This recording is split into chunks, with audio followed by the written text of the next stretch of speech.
In this video, I want to talk about pension at retirement. So this is meant for the individual that's offered a pension plan, if you're fortunate enough to have a pension plan through your employer, how to effectively leverage that pension plan. What are kind of the differences between taking single life versus joint life versus some different pension maximization strategies that might be able to put more dollars in your pocket by leveraging effective techniques. And then most importantly, if let's say you're not offered a pension plan, how can you go and leverage some of your defined contribution plans, such as a 401k, 403b, and leverage those dollars later on to create some sort of income strategy so that it acts like a pension plan. If you find value throughout this video and you want to speak with a specialist, feel free to give our 1-800 number a call. It's 1-800-566-1002. And you can reference this video so we could make sure to match up the correct advisor to handle your specific situation. So for starters, typically a pension plan, what's going to happen is an individual is working for a company. They're working for X amount of years, so it might be the amount of quarters that they've worked for that company, the age that they are, how long that they've been there. There's going to be a specific calculation that's going to compute to say, okay, when you start nearing retirement, maybe you're in your mid-50s, your early 60s, late 60s, whatever that is. When you stop working, there's ultimately going to be a retirement paycheck from the employer that's going to you year by year that you should not be outliving. So an individual could take these benefits in the form of single life income, or the most basic components of it is taking in the form of single life income or joint life income. So this is obviously, if it's a single life, it's covered on one individual. If it's joint life, then that income stream would stop after the second spouse passes away. So whenever somebody's looking to tailor this and they're saying, okay, well, maybe my pension income is going to generate me $60,000 per year as single life, but then as joint life, it's going to be $45,000 per year. Which one should I ultimately go with? And that really depends on a few different factors. First off, what is the longevity, or what is kind of the history behind the secondary spouse? And then maybe it might make more sense to tailor this and leverage an insurance policy to make sure that you could net more cash flow, have more income between the two of you while still protecting the secondary spouse. So what do I mean by that? Well, we understand that there's basically a difference between $15,000 of cash flow, right, between these two. In a hypothetical example, maybe in order to cover the secondary spouse, we're going to say that the husband was the worker and they have the pension income stream that coming to them, where they basically have this choice, the single life income or the joint life income. So the husband is the one that has to have some sort of coverage on him, because if he takes single life income and he only lives for a couple of years, then passes away, the wife is essentially screwed. So by leveraging this, maybe it's going to cost $10,000 for a $500,000 tax-free death benefit life insurance policy.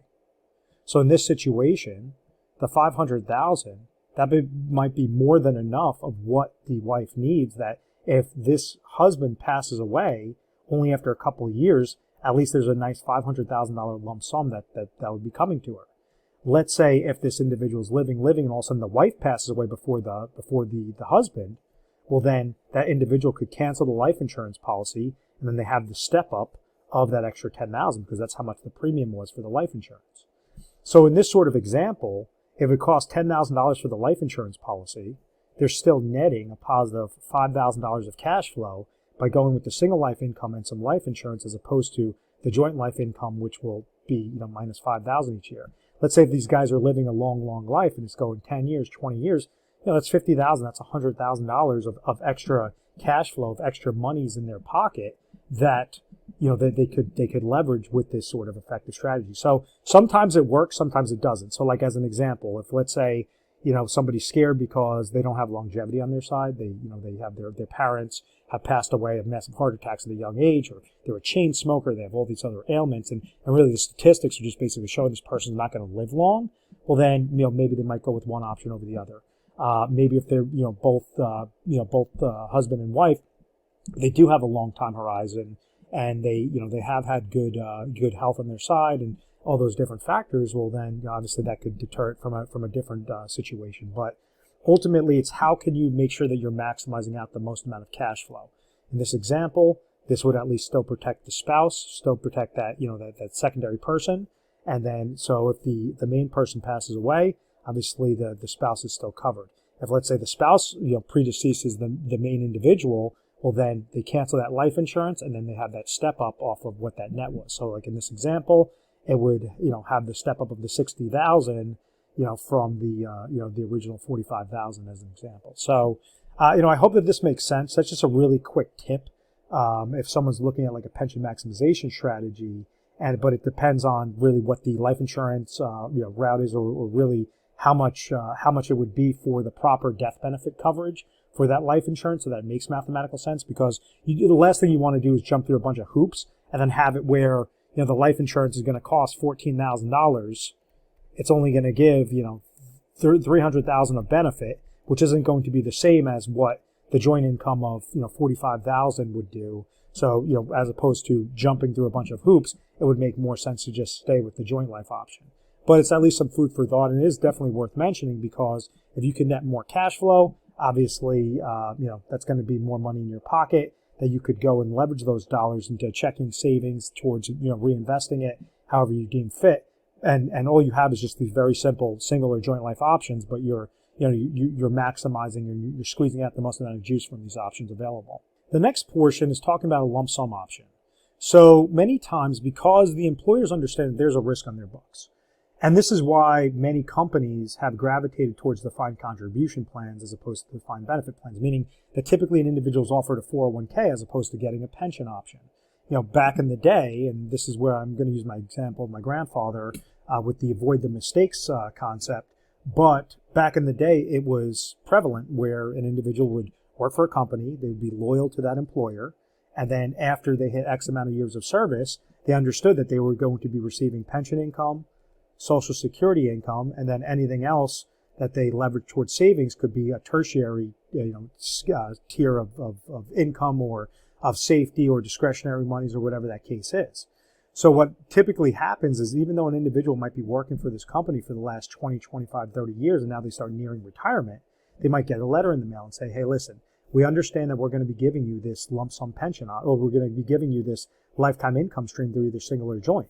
So if, let's say we use the example of $60,000 of single life income, $45,000 of joint life income, but then this individual gets a letter about, a year, 2 years out from retirement, and they say, hey, you could forego this lifetime income stream, and we would give you a buyout option of your pension income stream. So what does this buyout option look like? Let's say that the lump sum option, that they're giving them an offer at $800,000. Does it make sense to take the lump sum option, or does it make sense to stay with the lifetime income stream? And that all depends. It depends on how large the lump sum option is, and then when comparing it against the cash flow figures of the single or joint life options. So this is where flexibility versus only income comes in. The downside to a pension plan, well, the good thing obviously about a pension plan is it's giving you a retirement paycheck for the rest of your life that you can't outlive, or you and your spouse can't outlive. The downside is, what happens if somebody retires early, one spouse passes away, and as you know, it's very common when one spouse passes away, typically that second spouse passes away, within a couple of years from that point of, something known as broken heart syndrome. So if, let's say, somebody, retires in their 60s, they live into their 70s, one spouse passes away, all of a sudden the second spouse passes away shortly after, well, the pension income stream completely stops. So maybe they were collecting all this income, this individual worked there, but they wanted to leave money to their grandchildren or to their children, to their beneficiaries. When they're leveraging a pension-only single life or joint life option, that there is no death benefit there. So this is where a lump sum option, because it's going to give this individual flexibility versus only income. They could still receive lifetime income stream, still receive that type of pension aspect, but now have discretionary dollars on the back end. And this is what correlates to something known as the three things scenario. And there's three things for it. When somebody's either nearing retirement or they're currently retired, how to stay retired forever, there's three main aspects that an individual should always mark in. The first thing is income. The second thing is emergency. And the third thing is growth/inflation. So let's say that we have this situation where a single life income option is $60,000, joint life income option is $45,000, but now this employer is offering an $800,000 buyout, a lump sum option. Does it make sense to take it? Well, maybe out of this $800,000, we have to figure out how much income that this person needs throughout retirement. So maybe they're in their 60s, and when they retire, they're going to be collecting Social Security income and pension income. Well, if Social Security income, let's say, is $30,000, and their expenses are $90,000, they have a gap of $60,000 there. If this person chooses the single life only option, that could accomplish their needs. But if they're married, they might be between a rock and a hard place that they don't want to take on that risk, and maybe they have to rebudget everything throughout their retirement years. They can't really live the retirement years that they wanted, and this is only that one option. So if maybe leveraging the $800,000, there's a solution to say, okay, out of this $800,000, an individual could take $600,000, place into an IRA, a specified IRA annuity that would be joint life income for $60,000. What does this scenario look like? Well, they would take the $800,000, they'd roll over $600,000 into a customized IRA that would generate $60,000 of cash flow for both the husband and wife for joint life income. This $60,000 is going to match up. It's going to be greater than or equal to what the expenses are, and that's going to check off step one. Now we move on to step two, emergency need. If they don't have ample emergency needs, rule of thumb is to leave about 6 to 12 months of what your expenses are into some sort of liquid account. So maybe because they've only used that as $800,000 bucket, they've only used $600,000 in step one. So now maybe they take $50,000 and use that, leave that into an IRA money market account for step two. So we have IRA number one generated the income need, IRA number two generated the emergency need, and now we have IRA number three, which could create, now these are their discretionary monies. $150,000 is now left over that they could go and grow these dollars. Maybe they could go super risky. Maybe they could be super conservative. Maybe they could have a combination of both. Maybe they could add a death benefit mechanism on there if they want to leave money to beneficiaries. This is where now they have the flexibility, as opposed to only receiving income. They now have flexibility to leverage the chips the correct way. So this is something known as a three-legged stool, because when you fast forward and now the person's nearing retirement, they'll have the Social Security income. They could have the income from IRA number one, and then they'll also have discretionary monies that they could pull from to combat inflation and make sure that their monies are growing effectively. Also, with IRA number one, if it's something like with an IRA annuity, the most attractive offers are with income riders. What an income rider means is you're not giving up all control like you would with a regular pension plan. What happens is, let's say somebody's living and they're receiving that $60,000. They pass away. The spouse is receiving $60,000. That spouse unfortunately passes away. If there's still an account balance that's sitting in that account that these individuals did not drain through, that account balance would get left over to beneficiaries. Let's say those individuals keep living, and their account balance is at $0. The insurance company is still on the hook to keep paying them their lifetime income stream. So this is where, by utilizing a lump sum option, it could be a very powerful mathematical route, as opposed to just going into the status quo. Hey, I'm just going to trigger single or joint life income. I don't even want to look at this lump sum option. I don't really know how to do it. There's mechanisms on how you can do it and make sure you're protected, along the way. So I hope that makes sense. Now, also be mindful of, let's say if you are triggering, pension income on a single life or joint life, and maybe an individual's expenses are $50,000, and they're receiving $45,000 from the pension income. Maybe one spouse is receiving $30,000 Social Security income. Another spouse is receiving $30,000 of Social Security income. So now this is bringing it to $105,000 of cash flow, even though their expenses that they have to hit year by year is $50,000. Well, they're well ahead of the curve. They're, over $55,000 of positive cash flow every single year. So an individual, let's say, has this excess income, they could always reinvest the overflow. So say, okay, $55,000, or maybe out of this, I'm going to utilize, $10,000 to take a fancy trip or spoil the grandkids or whatever that is.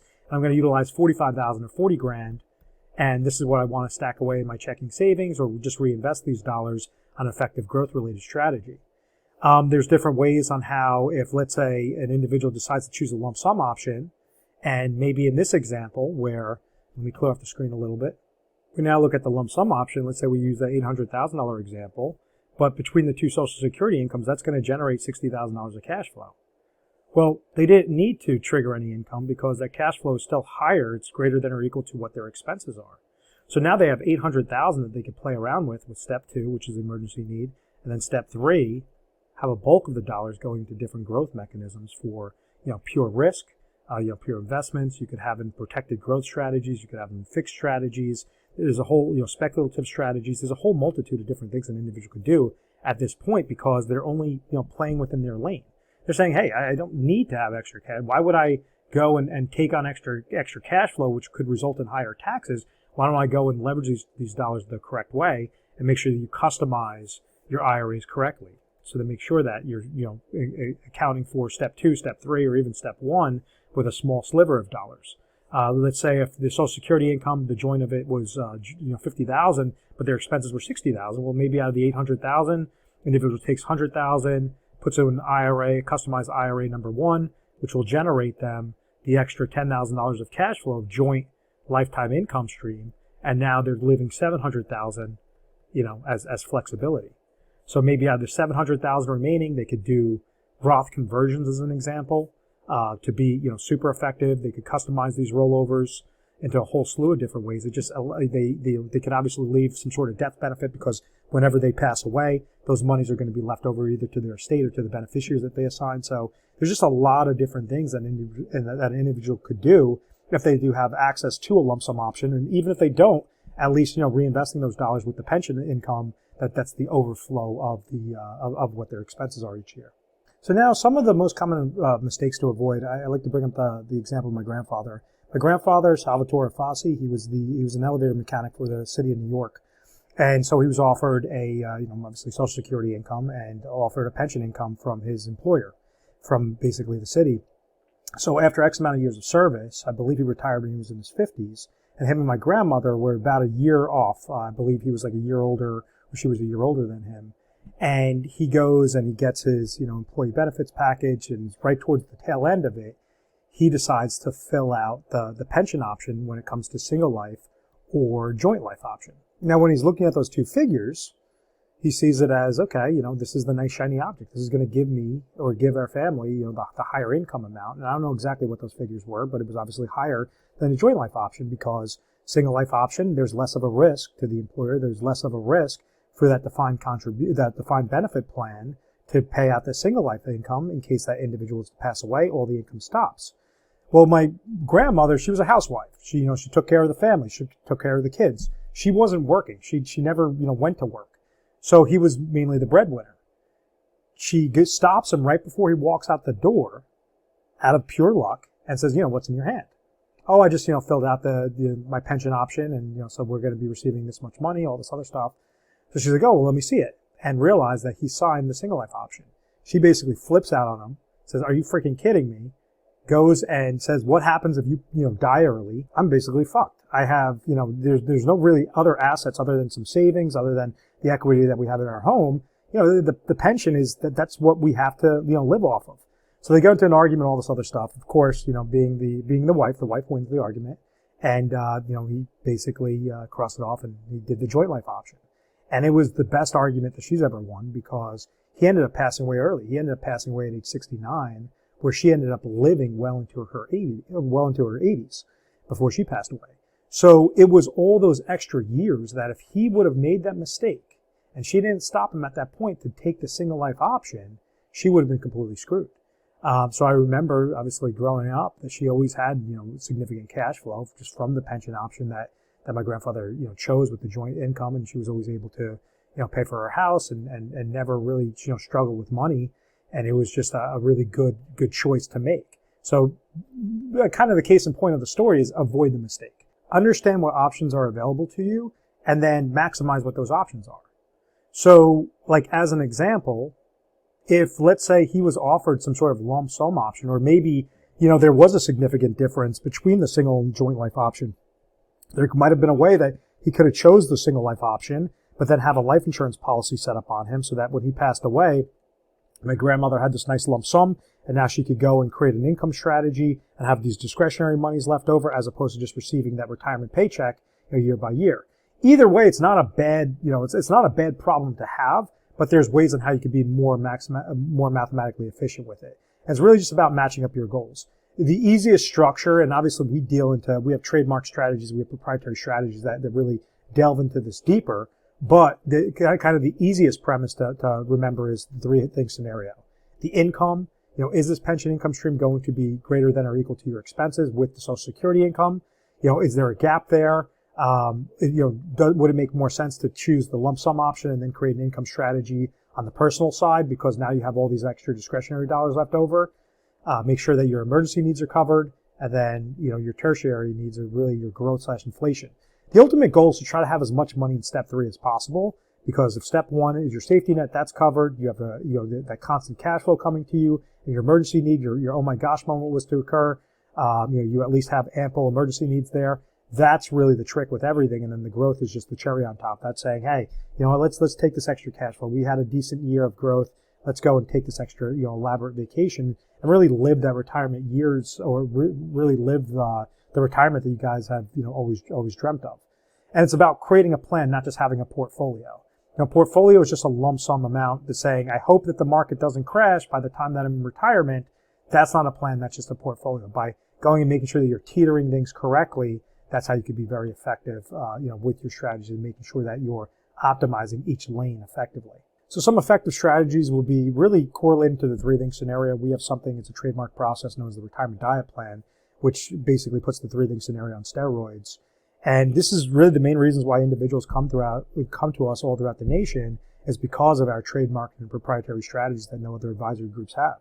So we try to show you how to squeeze out the most amount of juice from some of these IRA accounts to give you the most amount of cash flow so that you can leave as much money in that growth strategy, in that growth-related bucket.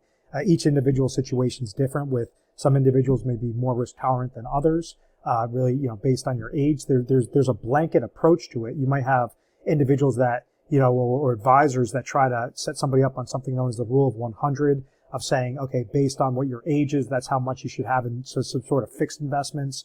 While, anything, if you take whatever your age is minus, or 100 minus your age, whatever that portion's left, that's what you should have as your risky monies. And that might not really be suitable for an individual. An individual might be more risk tolerant than that. So like as an example, if somebody's 70 years old and the rule of 100 says, okay, 70% of this person's portfolio should be into some sort of fixed income or fixed related accounts, while the other 30% of their portfolio should be in, aggressive or more moderate portfolios.